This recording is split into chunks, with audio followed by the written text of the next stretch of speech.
ایران جو کبھی اسلامی شان و شوکت کا مرکز تھا، تیمور کے حملے سے پہلے بدترین تباہ حالی، خرابی اور زب و حالی کی لپیٹ میں تھا۔ ان اخلاقی پستیوں اور بدعمالیوں کی جب انتہا ہو گئی تو لوگوں نے تنگ آ کر آسمان کی طرف دیکھنا شروع کر دیا۔ اللہ تعالیٰ نے تیمور کی شکل میں ان کے لیے عذاب و عقوبت کا کوڑا بھیج دیا۔ جب عذاب آتا ہے پھر گناہ گاروں کے ساتھ بے گناہوں کو بھی گرفت میں لے لیتا ہے۔ ہیرالڈ اپنی کتاب میں لکھتا ہے، ایران میں عظیم مسلمان حکمرانوں کا تخت اب ان کے ناخلف بیٹوں اور پوتوں کے قبضے میں تھا، جو حکمرانی سے زیادہ شراب و کباب کے دل دادا تھے۔ اپنا سارا وقت رنگینیوں میں ضائع کرتے، ننگے زائرین دھوپ تاپتے نظر آتے، کہیں درویش لوگ طبلے کی تاب پر رقص گنا ہوتے، لیکن ان کی نگاہ ان سکوں پر جمی ہوتی جو ان کے کشکول میں ڈالے جاتے۔ بادشاہ جاہ و جلال میں اپنے بیٹوں کی آنکھیں نکلوا دیتے، اور بھائی اپنے بھائی کی موت پر مسکرا مسکرا کر کہتا کہ میں زمین کے اوپر ہوں اور میرا بھائی زمین کے نیچے ہے۔ اب ہم دونوں خدا کی زمین کے صحیح معنوں میں برابر کے مالک بن گئے۔ فارسی کہتے تھے، ایران میں قسمت صرف بے وقوفوں اور ابلہوں کا ساتھ دیتی ہے۔ عالم وہ شخص ہوتا ہے جس میں روزی کمانے کی اہلیت نہ ہو، خاتون وہ جس کے کئی عاشق ہو، بیوی وہ جسے کوئی پوچھتا تک نہ ہو۔ وہاں دلک پوش مشائق شاعروں سے اہلیات کے مسائل پر گرما گرم بحثیں کرتے رہتے، اور شہزادوں کے ارد گرد جران ہم پیالہ خوبصورت ساکیوں کا ہجوم رہتا۔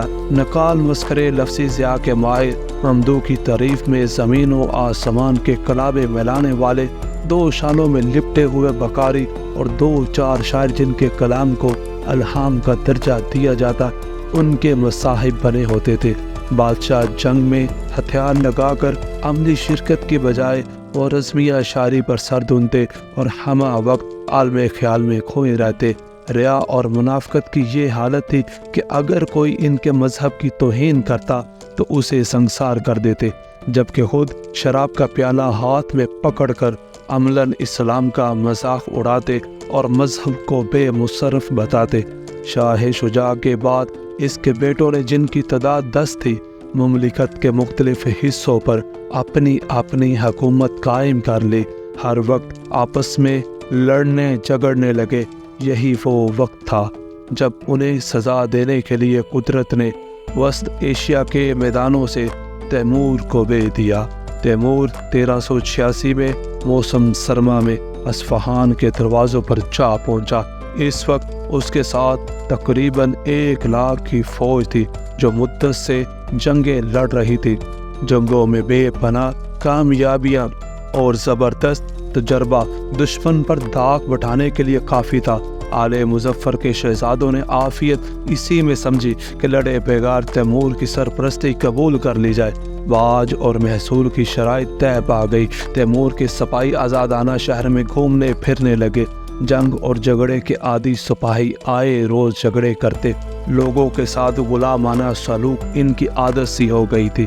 شراب خانے ان سپاہیوں سے بھر گئے۔ تیمور کے سپاہی شہر میں ہر جگہ کھلے عام پھرتے۔ اصفہان نصف جہان اپنے اندر شہر آفاق شہر۔ تیمور کی آمد سے کچھ عرصہ پہلے یہاں سے ابن بطوطہ کا گزر ہوا تھا۔ اس نے اپنے سفر نامہ میں اصفہان کی بڑی تعریف لکھی ہے۔ ہر چند اس شہر کو خانہ جنگی سے نقصان پہنچ چکا ہے، مگر یہ اب بھی ایک وسیع اور خوبصورت شہر ہے۔ بہرحال تیمور کے سپاہی کافی تعداد میں شہر کے اندر آ چکے تھے۔ بعض تتاری سپاہیوں کا شہریوں سے مجرمانہ سلوک دیکھ کر کچھ خود سر قسم کے نوجوان ایک لوہار کی قیادت میں جمع ہو گئے اور ڈھول بجا بجا کر لوگوں کو اشتعال دلاتے رہے۔ اے مسلمانوں اٹھو، تمہارا دین خطرے میں ہے۔ لوگ گھروں سے نکل آئے۔ لوگوں نے ہجوم کر کے کئی تاتاری سپاہی مار ڈالے۔ شہر کے دروازوں پر جو دستے موجود تھے انہیں بھی قتل کر دیا۔ ان حملوں میں دیکھا دیکھی اضافہ ہونے لگا۔ لوگوں نے تقریباً 3000 تتاری سپاہی مار ڈالے۔ مرنے والوں میں تیمور کا ایک چہیتا امیر بھی تھا۔ جب تیمور کو ان واقعات کا پتہ چلا تو وہ آپس سے باہر ہو گیا۔ تیمور نے تمام امیروں کو اکٹھا کیا اور فوراً شہر کی فصیل پر حملے کا حکم دے دیا۔ جو ایرانی امراء اس وقت تیمور کی لشکرگاہ میں موجود تھے منت و سماجت کرنے لگے، مگر تیمور نے ان کی ایک نہ سنی اور شہر کے دروازوں پر ہلہ بول کر قتل عام کا حکم جاری کر دیا۔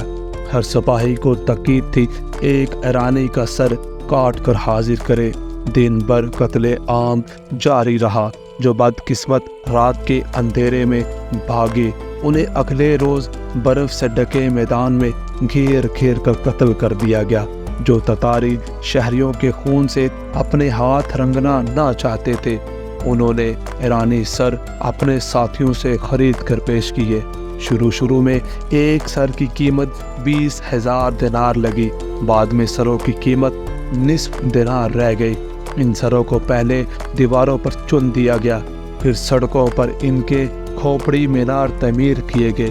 اس قتل عام میں 70,000 سے 80,000 اصفہان کے باشندے، عورتیں، بچے، بوڑھے، جوان مارے گئے۔ آل مظفر کے شہزادوں نے اپنا اثر و رسوخ دکھایا تو تیمور نے ان کا تعاقب کر کے تمام خاندان کے مردوں کو گرفتار کر لیا اور باری باری قتل کر دیا۔ تیمور نے اشتعال میں آ کر اپنے مقتول سپاہیوں کا انتقام تو لے لیا، مگر یہ انتقام تھا بہت ہولناک اور ظالمانہ۔ ایران کے بعد تیمور نے اپنی فوجوں کا رخ ہندوستان کی طرف موڑ دیا۔ اگر آپ ہندوستان میں تیمور کے ظلم و ستم کی بے رحم داستان اور تاریخ جاننا چاہتے ہیں تو چینل کو وزٹ اور سبسکرائب کریں۔ بہت شکریہ۔